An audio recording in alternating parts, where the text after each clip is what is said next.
नमस्ते विद्यार्थ्यांनो, बघा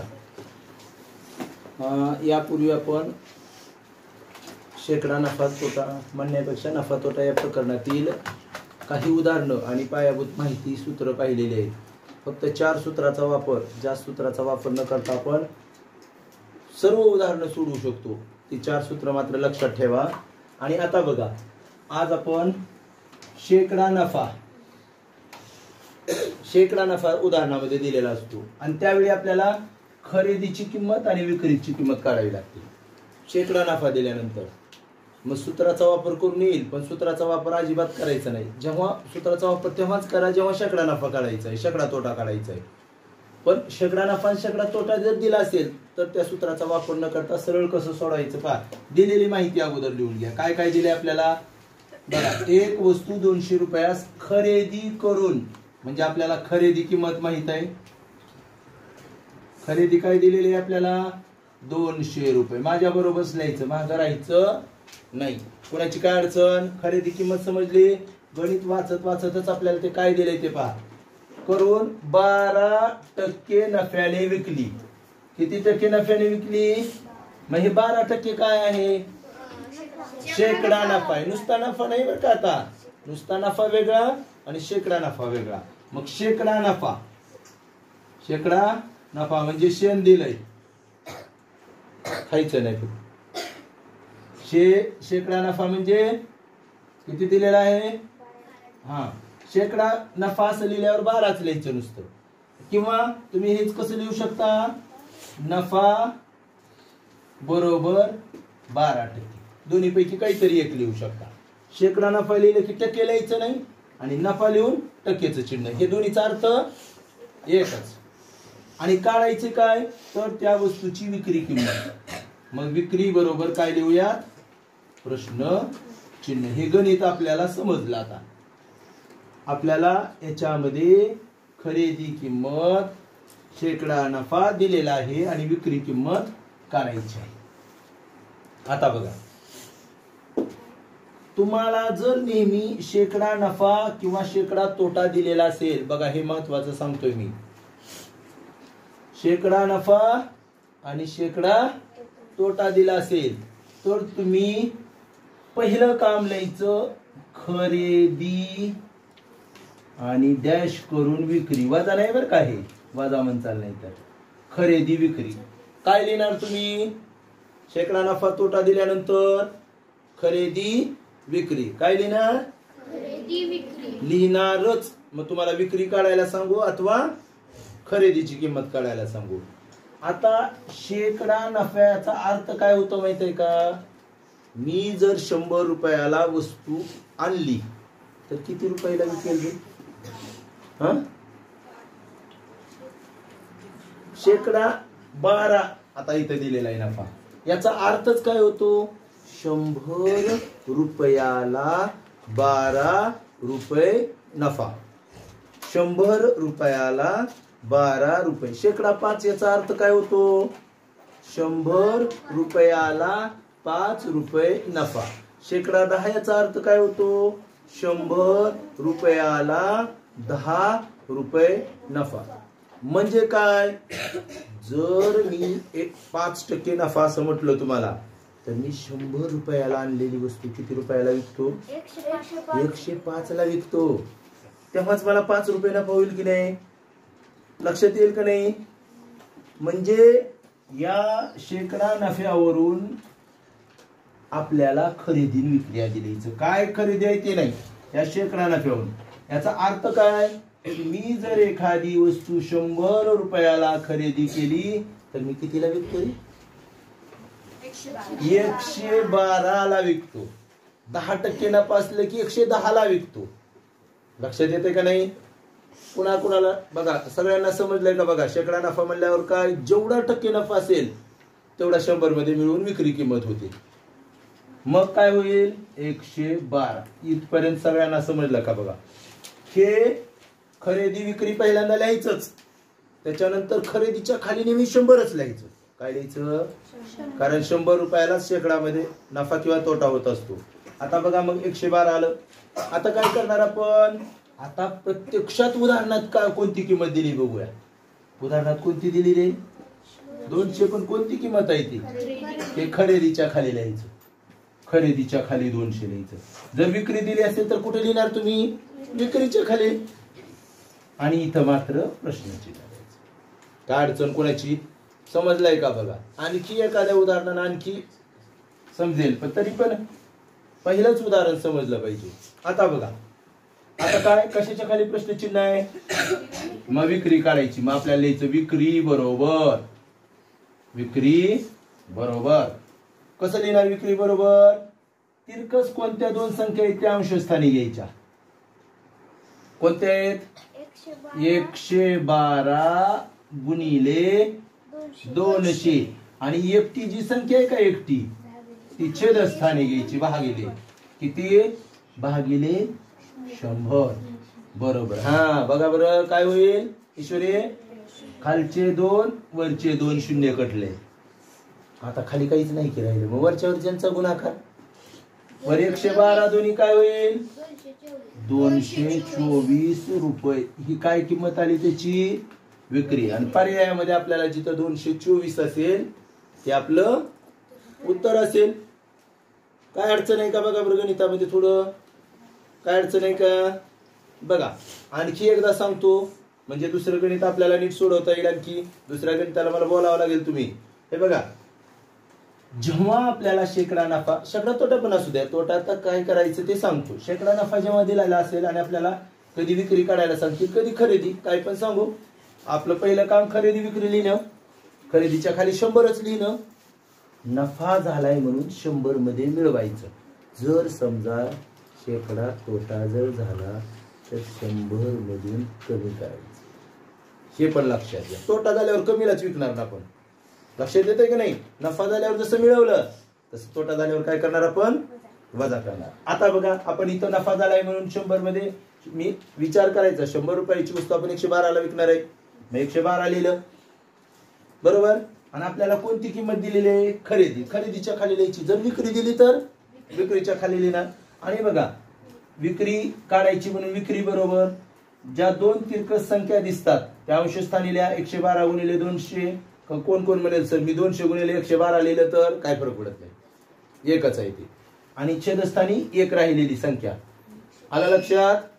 मग संक्षिप्त रूप दिल्यावर तर तुम्हाला येतं इथे आता 124 समजलंय. ओके. आता दुसरं उदाहरण आपण सगळेजण मिळून सोडूयात. बघा बरं आता दुसरं उदाहरण बघा या ठिकाणी लिहिलेलं आहे उदाहरण. एक वस्तू 440 रुपयांना विकल्यास काय किंमत आहे रे विकल्यास म्हणल्यावर. हा आता मात्र विक्री किंमत दिली. विक्री बरोबर 440. विकल्यास 10% नफा होतो. नफा काय दिलाय 10%. 10% नफा. तर त्या वस्तूची खरेदी किंमत किती. खरेदी बरोबर प्रश्नचिन्ह. हे गणित समजून घेतलं अगोदर आपण. गणित काय दिलंय काय काढायचंय आला लक्षात. आता आपण पाहूयात काय करणार. पहिलं काम बोला बरं काय करणार. खरेदी आणि विक्री लिहिणार. पहिलं काम काय पण काढायचं असू द्या खरेदी आणि विक्री लिहिणार. खरेदी आणि विक्री लिहिलं का खरेदी विक्री आपण. आता बघूया. आता मला सांगा काय करणार. ह्याच्याकडे बघणार शेकडा नफ्याकडे आणि ह्याच्यावरून लिहिणार आपण. आता म्हणजे 100 खरेदीच्या खाली तर काय लिहिणार 100च. हे 100. आता आपल्याला नफा झालाय. किती नफा झालाय नाही नफा किती 10%. नफा किती झालाय 10%. म्हणून 100 रुपयाची वस्तू कितीला विकणार म्हणजे 110 रुपये ही त्या वस्तूची विक्री किंमत आली. लक्षात आलं. हा नफा नाही 110 नफा नाही 110 ही विक्री किंमत झाली. नफा 10 रुपये झाला. तो वरचा खरेदी किमतीपेक्षा जास्त असतो तोच नफा असतो आपला.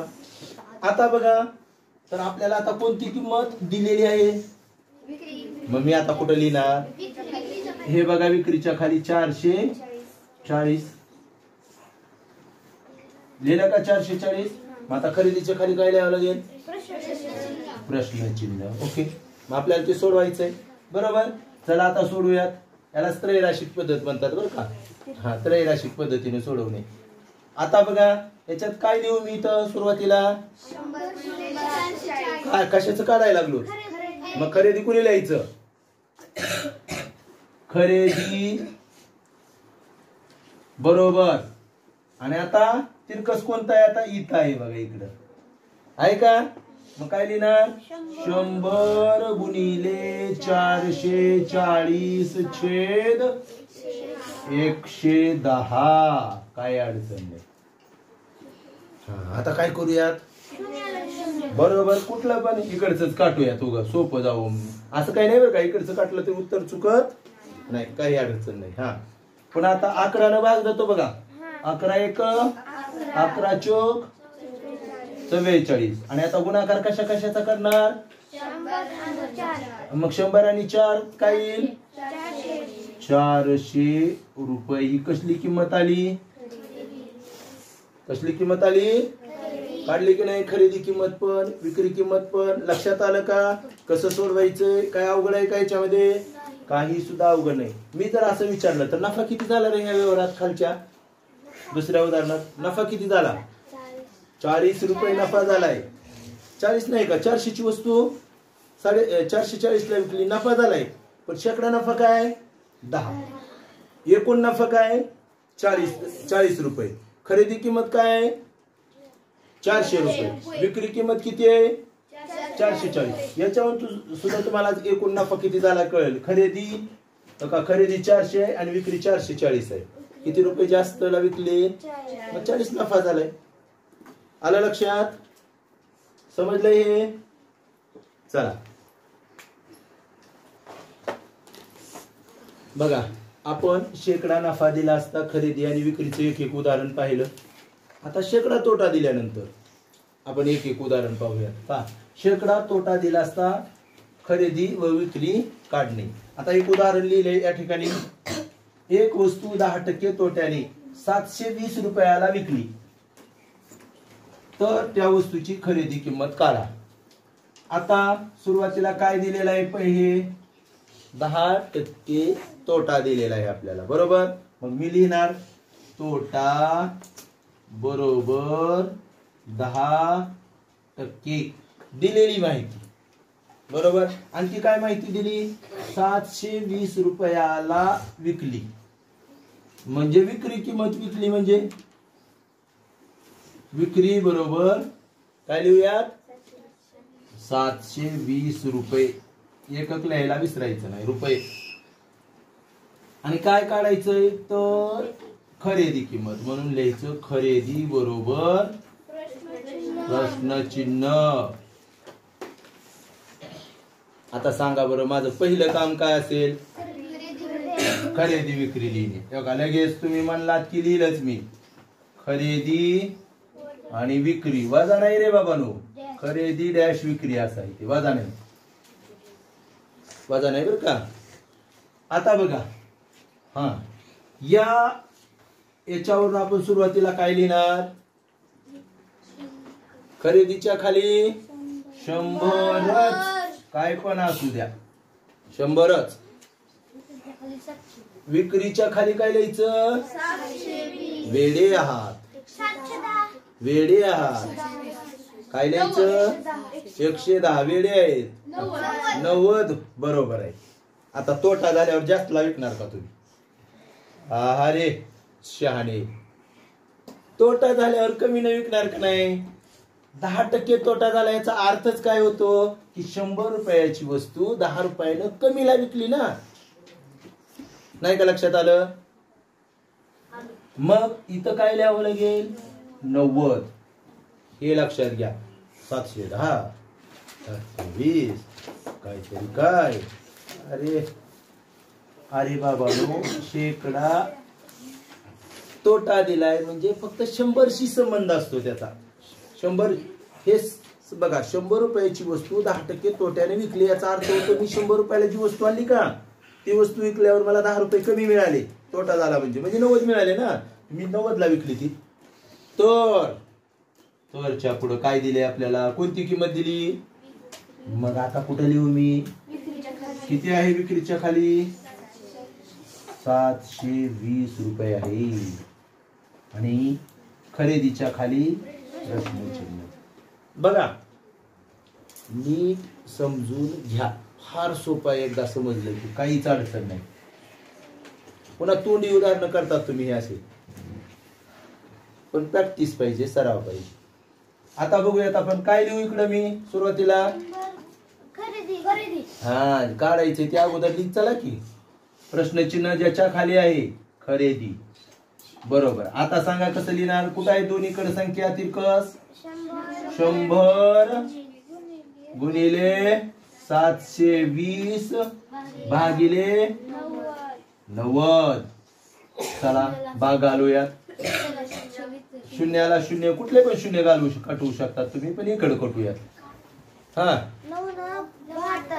9 1 9 9 8 काय राहिलं वर. 100 गुणिले 8 म्हणजेच काय 800 रुपये. काय आली ती 800 रुपये त्या वस्तूची खरेदीची किंमत आली. आलं का लक्षात तुमच्या. काय अडचणीचं आहे काय याच्यामध्ये. ओके. यानंतर आपण लगेच दुसरं उदाहरण माझ्या बरोबर सोडवायचंय. समजून घ्या. ज्यांना पहिलं उदाहरण समजलंय त्यांना दुसरंही काय अडचण नाही. आता पहिले 3 उदाहरण ज्यांना समजलेत का त्यांना हे काही अवघड नाही उदाहरण. का काय उदाहरण आहे ते. एक वस्तू 1250 रुपयास खरेदी करून 1250 रुपयाला, त्यालाच आपण दुसऱ्या भाषेत 1250, त्यालाच शाब्दिक 1250 असं म्हणतो. 25 आहे का 1250. 1250 50 आहे ते अर्धा शतक आहे म्हणून 1250. 1250 रुपयाला खरेदी करून 16% नफ्याने विकली. मी प्रत्येक वेळी 16% असं लिहिलंय. असं लिहितात शेकडा 16 नफ्याने विकली असं सुद्धा लिहितात बरं का. शेकडा 16 म्हणजेच 16%. शेकडा आणि टक्के एकच. तर ती किती रुपयास विकली. काय काय माहिती दिली आपण पाहूया. 1250 काय सांगा बरं. लिहूयात मग. खरेदी जे माहिती दिली ती अगोदर काय माहित आहे ती लिहूयात. 1250 रुपये. आणखी काय माहिती दिली आपल्याला इथं. काय दिली माहिती. हा कशामध्ये नफा दिलाय टक्केवारी. तर तसंच लिहायचं 16%. बरोबर. आणि काढायचं काय तर ती केवढ्यास विकली. विकली म्हणजे विक्री किंमत काढायची आपल्याला. बरोबर प्रश्नचिन्ह. काय अडचण आता याच्यामध्ये. चला मला सांगा बरं अगोदर काय करूयात आपण. हा खरेदी डॅश विक्री लिहिलं. पहिली गोष्ट तर आपल्याला माहित झाली आता 4 उदाहरणातून. दुसरी गोष्ट ह्याच्याकडेच बघायचं, याच्याकडेच बघायचं. हा खरेदीच्या खाली आणि विक्री काय लिहिणार. नफा झालाय का तोटा बघायचा आधी. नफा झाला असला की मिळवायचे आणि तोटा झाला असला की कमी करायचे. आता काय करावं लागेल मिळवावं लागेल. म्हणजे केवढ्याला विकली जाईल वस्तू 100 रुपयाची 116 रुपयांना. काय अडचण आहे का. आता थोडं थोडं बसलं की नाही डोक्यात. आता काय करणार आपण. कुठली किंमत दिली खरेदीची किंमत. मग कुठं लिहू मी. हा जी दिली त्याच्या खाली लिहून टाकायचं 1250. तर विक्री किंमत. आता चला बरं. हा आता काय करूयात. हा विक्रीच काढायची. मग विक्रीच लिहायचं. विक्री बरोबर. हा हे तिरकस आहे. हे तिरकस 2 गोष्टी आहेत, 2 संख्या आहेत. 1250 गुणिले 116 आणि भागिले 100. हा कुठलंही असो गुणाकार असलं की असं बघायचं नाही. कुठलंही शून्य कटवू शकतो आपण. हे बघा हे 1 0 हे 1 0 कटवलं. आता खाली काय राहिलेलं आहे वेळानं. मग 10 ला कशानं भाग जातो. 2 न जातो 5 न बी जातो. वर आहे का 2 न 5 न जाणारी संख्या. मग 5 न जाणारी बी आहे आणि 2 न जाणारी. मग कुठल्या तरी एका संख्येनं भाग घालावा लागेल. 5 न घालूया. बरं 5 न घालूया तुम्ही म्हणतात तर 5 दुने तर 5 न जाणाऱ्या संख्येला भाग घालवायचा आता 5 दुने उरले झाले 5 5 तरी पण खाली 2 आहे आता 2 न कुठे जातो तिकडे घालवायचं 116 ला मग बघा बरं बेक हा बोला बे पंचे उरले झाले हा 16 बरोबर मग काय राहिलं बघा 25 गुणिले 58 आता यांचा गुणाकार तर करावाच लागेल काय येईल गुणाकार बघा 25 8 200 हातचे किती आले 20 25 5 125 आणि त्याच्यामध्ये 20 मिळवा त्याच्यामध्ये 20 मिळवा 125 मध्ये 145 पूर्ण उत्तर काय येईल मग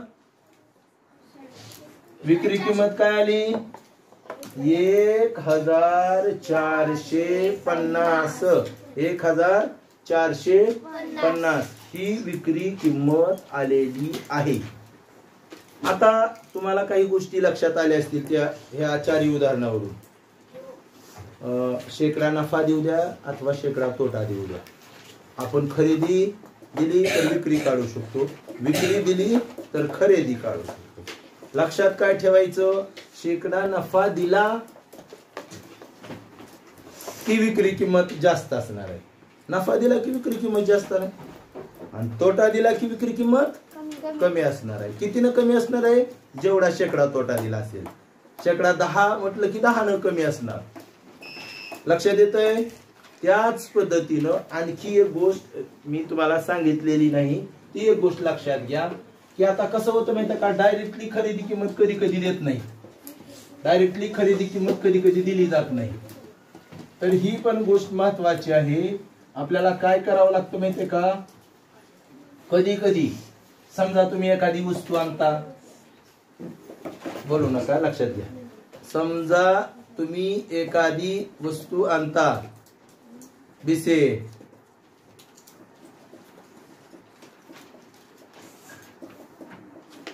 एखादी वस्तू तुम्ही आणता त्यावेळी डायरेक्टली तेवढ्यालाच येते असं नाही कधी कधी तुम्ही एखादा फ्रीज खरेदी करता पण फ्रीज आणणं काय डोक्यावर घेऊन येतं का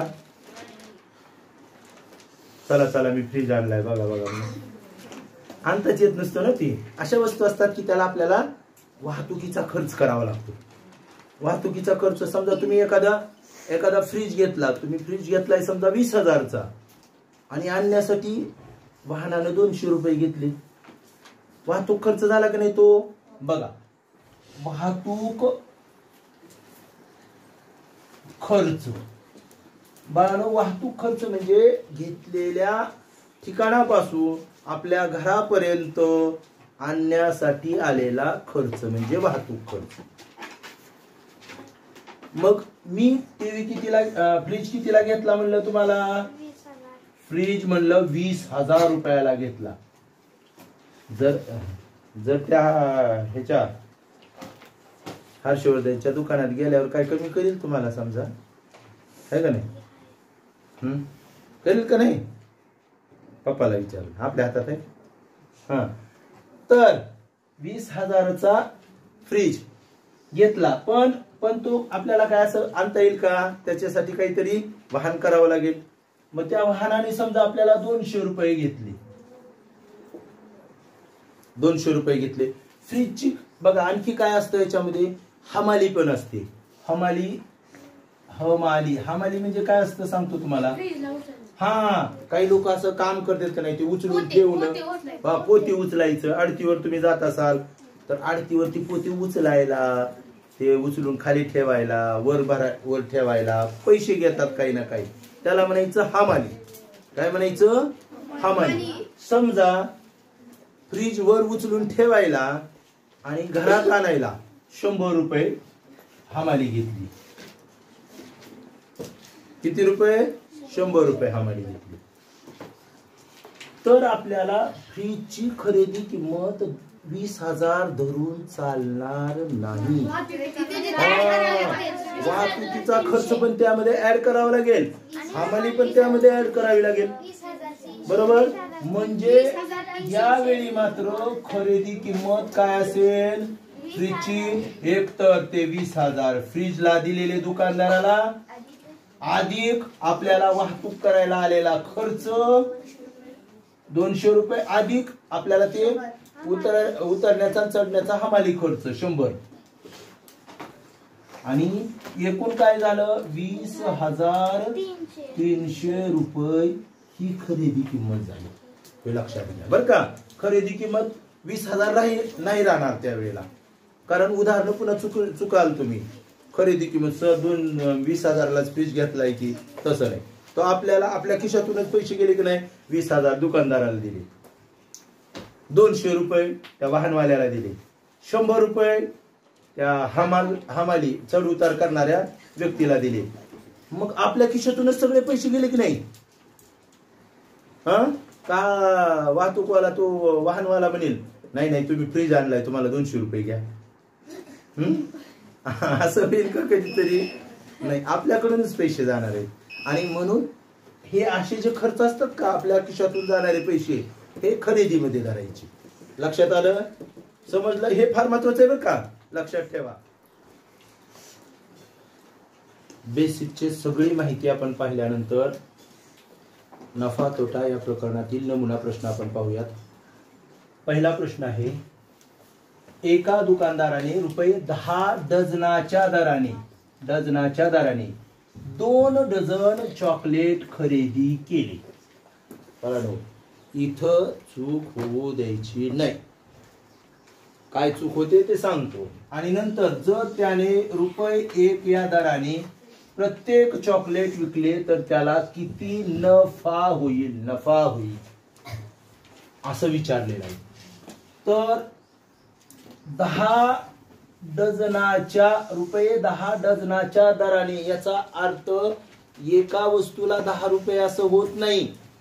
रुपये 10 डझनाच्या दराने म्हणजे 10 रुपयाला 12 वस्तू, 1 डझन वस्तू. इथं चॉकलेट आहे, इथं चॉकलेट. 10 रुपयाला किती चॉकलेट? 1 डझन म्हणजे 12 चॉकलेट. किती डझन चॉकलेट घेतले? 2 डझन म्हणजे किती चॉकलेट झाले? बघा. मग आता बघा, नीट लक्षात घ्या. 1 डझन बरोबर किती वस्तू असतात? 1 डझन बरोबर 12 वस्तू असतात. इथं मी 12 चॉकलेट लिहितो डायरेक्ट, आपल्याला चॉकलेट दिलेत म्हणून. बरोबर. मग आता आपण चॉकलेट किती घेतलेत? 2 डझन. मग 2 डझन म्हणजे किती होईल? 12 गुणिले 2 बरोबर 24 चॉकलेट घेतले. किती चॉकलेट घेतले? 24. आणि मग मला सांगा 24 चॉकलेटची अगोदर आपल्याला नफा तोटा काढण्यासाठी खरेदी विक्री माहित पाहिजे. चॉकलेटची खरेदी किंमत काय येईल सांगा बरं मला. खरेदी बरोबर 20 रुपये. का एका डझनाला किती रुपये? 10. ही किती डझन आहेत? 24 चॉकलेट म्हणजे 2 डझन आहेत ना. मग 1 डझनला 10 रुपये, तर 2 डझनला 10 गुणिले 2 बरोबर 20 रुपये. आलं लक्षात. आता आपल्याला एक गोष्ट माहित झाली, खरेदी. आता विक्री किंमत पण काढावीच लागेल ना आपल्याला. विकताना मात्र त्यानं काय केलं? 1 चॉकलेट. तुम्हाला माहित आहे दुकानदार एकत्र चॉकलेट आणतात आणि विकताना एक विकतात, आहे की नाही. मग विकताना मात्र त्यानं कसं विकलंय बघा, 1 रुपयाला 1. मग चॉकलेट किती होते? म्हणजे 24. लक्षात आलं. मग आता 24 चॉकलेटची विक्री किंमत काय येईल बघा बरं. 24 चॉकलेटची 1 रुपयाला 1 विकलंय. मग 24 गुणिले 1 ना. 24 चॉकलेट आहेत आणि 1 रुपयालाच विकलंय. मग रुपये किती झाले? 24 रुपये झाले. बघा, खरेदी मात्र त्याने ते चॉकलेट कितीला खरेदी केले होते? आणले होते 20 रुपयाला. आणि विकताना मात्र विकून त्याला किती रुपये मिळाले? मग जास्त मिळाले का कमी मिळाले? जास्त. मग नफा होईल का तोटा होईल? मग नफ्याचं सूत्र काय आपल्याकडं? नफा बरोबर विक्री वजा खरेदी. मग बघा बरं, विक्री किती आहे आपल्याकडं? 24. आणि खरेदी किती आहे? 20. मग काय येईल? 4 रुपये काय झाला? नफा. 4 रुपये नफा. मग असं कुठं आहे बघा बरं पर्यायामध्ये? Option number D. चौथा म्हणजे डी. आलं लक्षात? समजलंय ना उदाहरण? हा, यानंतर नमुन्यामधलं दुसरं उदाहरण पाहूयात. वर लक्ष द्या, नीट लक्ष द्या, झोपू नका. संध्याकाळी व्हिडिओ बघायला त्याच्यामुळे झोप चाल. हा, नीट लक्ष द्या. एका दुकानदाराने एकाच पुस्तकाच्या 1000 प्रती रुपये 10,640 रुपयाला विकल्या आणि त्याला रुपये 1,140 नफा झाला. तर प्रत्येक पुस्तकाची मूळ किंमत, याचा अर्थ मूळ किंमत म्हणजे खरेदी किंमत, आधीची किंमत, ज्या किमतीला त्याने खरेदी केले ती किंमत काढायला सांगितली. सुरुवातीला आपल्याला काय दिलेलं आहे पहा? 1000 प्रतींची विक्री किंमत. विकल्या म्हणजे ती कसली किंमत आहे? विक्री. किती रुपये आहे? 10,640 रुपये ही माहिती आहे आपल्याला. 1000 प्रती. 1000 प्रती याचा अर्थ काय? 1000 पुस्तक. एक प्रत. हे बघा, हे आपलं शिष्यवृत्तीचं पुस्तक आहे की नाही? हे एक प्रत झाली. ही एक. अशी किती पुस्तकं? 1000. तेव्हा 1000 प्रती म्हणायची. याला म्हणायचं प्रत. एकाला एक नग जो असतो का त्याला प्रत म्हणायचं. हा, मग अशा 1000 प्रतींची विक्री किंमत आपल्याला दिलेली आहे. त्यानंतर आणि त्याला रुपये 1,140 काय झालाय? नफा. आपण लिहूया, नफा पण दिलेला आहे आपल्याला.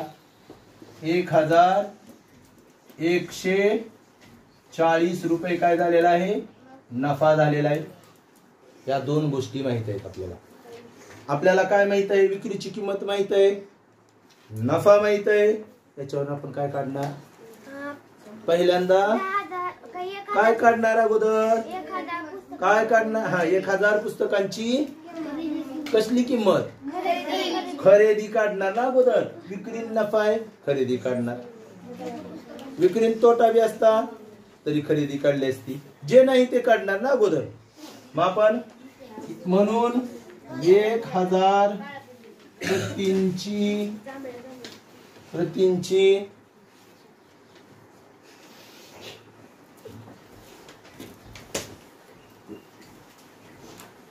1000 प्रतींची खरेदी बरोबर. कशी काढणार आपण खरेदी?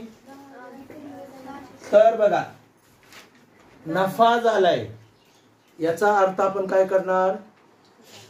ती कमी किमतीलाच खरेदी केली होती म्हणजे विक्रीच्या किमतीमधून नफा वजा करणार. सूत्र असे आहेत पुन्हा. कसं आहे? खरेदी बरोबर विक्री वजा नफा. असले करत बसायचं नाही, विचार करायचा. कसा विचार करायचा? की बाबा एक वस्तू जर 10,640 रुपयाला विकली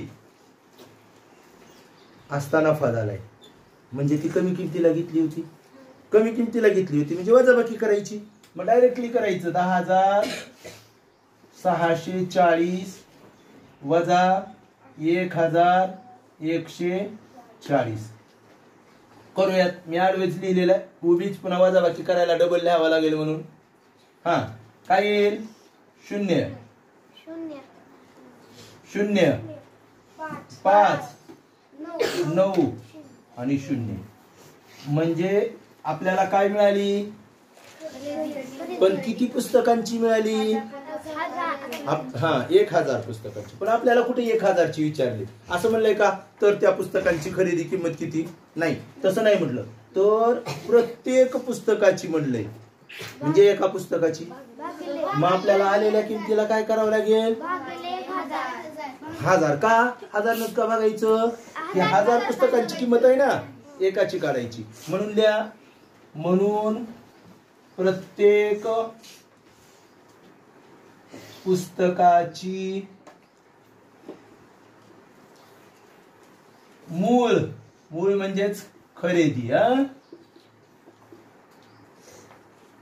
बरोबर. बघा आता काय करावं लागेल? एकूण किती आहे? 9500. त्याला किती न बघायचं? 1000 ने. 1 2 3 1000 झाला. आता काय करत असतो रे आपण बघा? आपल्याला माहित आहे आता, आहे की नाही? आपण काय करतो? संक्षिप्त रूप देताना वरचे 2 शून्य, छेदस्थानचे 2 शून्य. काय राहिलं? आता बघा 95/10. आपल्याला माहित नाही का हा शब्द आहे का नाही? हा शब्द भागाकारात डावीकडे जायचं, दशांश चिन्ह द्यायला. किती न? फक्त 1 नच. का? कारण एकच शून्य राहिलंय, म्हणजे 9.5. आता नीट लक्षात घ्या, 9.5 याचा अर्थ असा नाही होत 9 रुपये 5 पैसे. होतो का? दशांश चिन्हाच्या पुढे रुपये पैसे म्हटल्यानंतर दशांश चिन्हाच्या पुढे किती अंक असले पाहिजे? 2. म्हणजेच काय आहे? 9.50 रुपये. म्हणजेच त्याला शाब्दिक स्वरूपात आपण काय म्हणू? 9.5 रुपये. बरोबर. आणि असं जर असेल 9.05 तर ते काय होणार आहे? 9 रुपये 5 पैसे. हे काय होणार आहे? 9 रुपये 50 पैसे. आलं लक्षात? असा पर्याय बघू बरं आपल्याकडे कुठं आहे? हे बघा, पर्याय क्रमांक बी. म्हणून आपलं उत्तर येणार आहे पर्याय क्रमांक बी. यानंतर नमुना प्रश्नामध्ये दिलेलं तिसरं उदाहरण आणि शेवटचं उदाहरण. 3च नमुना प्रश्नामध्ये उदाहरण दिलेले आहेत. आपण पाहूया, नीट लक्ष द्या. काय उदाहरण तिसरं पहा. एका दुकानदाराने प्रत्येकी 500 रुपयाच्या दराने 15 टेबले आणि प्रत्येकी 300 रुपयाच्या दराने 20 खुर्च्या विकत घेतल्या. 2 वस्तू घेतल्यात त्यानं, 2 प्रकारच्या वस्तू. टेबल घेतलेत आणि खुर्च्या घेतल्यात. टेबल किती घेतलेत? 15. आणि एका टेबल प्रत्येकी रुपये, प्रत्येकी म्हणजे एकाला 500 रुपये असे किती टेबल घेतले? 15. आणि प्रत्येकी 300 रुपयाच्या दराने किती खुर्च्या घेतल्यात? 20. तर मग आपल्याला अगोदर त्याच्याकडून किती रुपये गेले त्याची खरेदी किंमत अगोदर काढावी लागेल की नाही? चला माझ्या बरोबर लिहा. असं लिहा, 15 टेबलांची नुसतं किंमत म्हणून चालणार नाही, आता खरेदीच म्हणावी लागेल. खरेदी किंमत. किंमत म्हणलं की विक्री का खरेदी काय कळत नाही. किंमत काय करावं लागेल? 500 गुणिले 15. 15 पाची 75 आणि त्याच्यावर 2 शून्य.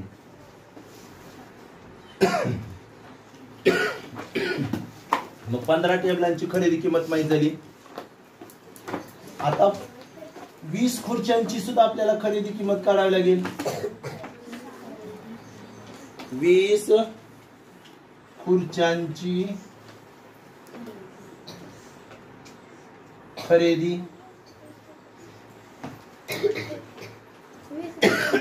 कशी काढावी लागेल सांगा बरं? बरोबर, 300 गुणिले एका खुर्चीची किंमत 320. 3 दोन्ही 6 आणि त्याच्यावर 1 2 3 शून्य म्हणजे किती रुपये आले? 6000. आता एकूण खरेदी लिहितो इथे ह्या दोन्हीची, दोघांची मिळून बर का, दोघांचीच मिळून लिहितोय मी इथं एकूण खरेदी. बरोबर. आता इथं काय लिहायची गरज नाही, याच्यात लिहिचाल नाही तर अजून काहीतरी. बरोबर. काय होणार आहे? ह्या दोन्हीची बेरीज. बघा बरं, 0 0 5 13,500 रुपये. कशाची किंमत आली? मिळून आली. बरोबर आहे का नाही? खुर्चीची आणि टेबलांची मिळून खरेदी किंमत आली. पण पुढं काय झालंय? पाणी. वाहतुकीसाठी त्याने रुपये 250 खर्च केले. वाहतूक म्हणल्यावर त्याच्या खिशातूनच गेली की नाही की. मग आपल्याला ह्याच्यामध्ये काय करावं लागेल? आधी हा वाहतुकीचा खर्च मिळवावा लागेल. मी हे अगोदर सांगितलं पहा, हा खर्च मिळवावा लागतो म्हणून. काय आहे तो? 250 रुपये. मग 0, 5, 7 आणि 13. एकूण खरेदी काय आली सांगा बरं मग त्याची? 13,750 रुपयाला त्याला खुर्च्या आणि टेबल पडलेले आहेत. म्हणजे त्याला तेवढे रुपये द्यावे लागले. खरेदी किंमत झाली त्याची. आता काय केलं त्यानं पहा, एवढे तर त्याच्या खिशातून पैसे गेलेत.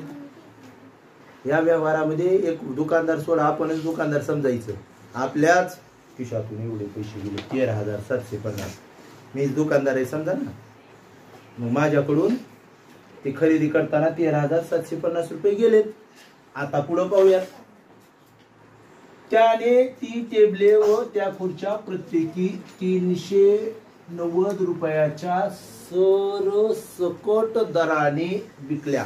सरसकट याचा अर्थ काय? सगळ्यांची किंमत तीच. टेबल पण 390 रुपयालाच आणि खुर्ची पण 390 रुपयालाच. आणि जर ऐक नाही,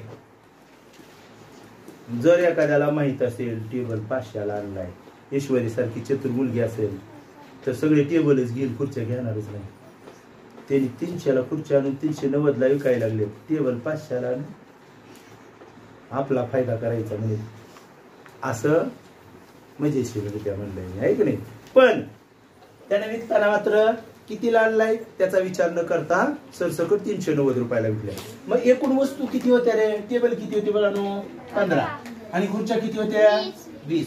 मग एकूण वस्तू किती घेतल्या होत्या त्यानं? 35. आता 35 वस्तू विकल्या ना त्यानं. मग विक्री किंमत काढूयात. 35 गुणिले 390. एकूण विक्री इथं लिहितो आम्ही. एकूण विक्री बरोबर.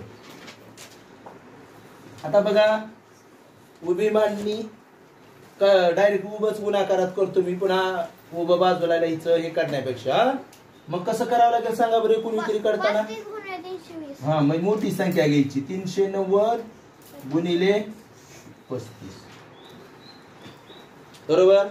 5 न 5 शून्य 5 नव्हे हातच्याले 5 त्रिक 4 19. आता आपण दशक स्थानच्या अंकानं गुणतोय म्हणून 1 शून्य देऊनच सुरुवात करायचं. 3 शून्य 3 नव्हे हातचे 2 3 त्रिक आणि 2 हा. आता यांची करायची बेरीज. 0 5 9 7 9 7 16ला हातचाले 3 13,650.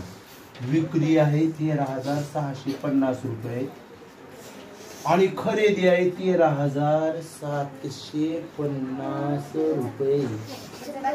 कोणतं जास्त आहे?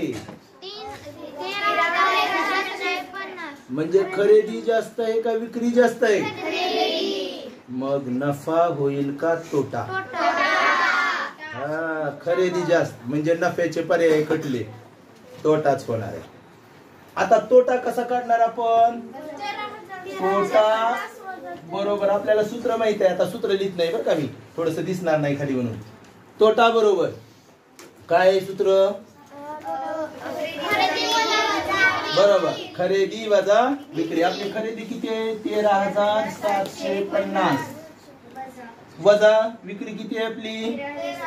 13,650. मग तोटा किती येईल? फक्त 100 रुपये तोटा. आणि असं कुठं आहे बघा बरं 100 रुपये तोटा? हा, पर्याय क्रमांक ए. आलं लक्षात? अशा पद्धतीनं आज आपण नमुना प्रश्नामधील 3 प्रश्न सुद्धा सोडवलेले आहेत. आपण त्या ठिकाणी थांबूया.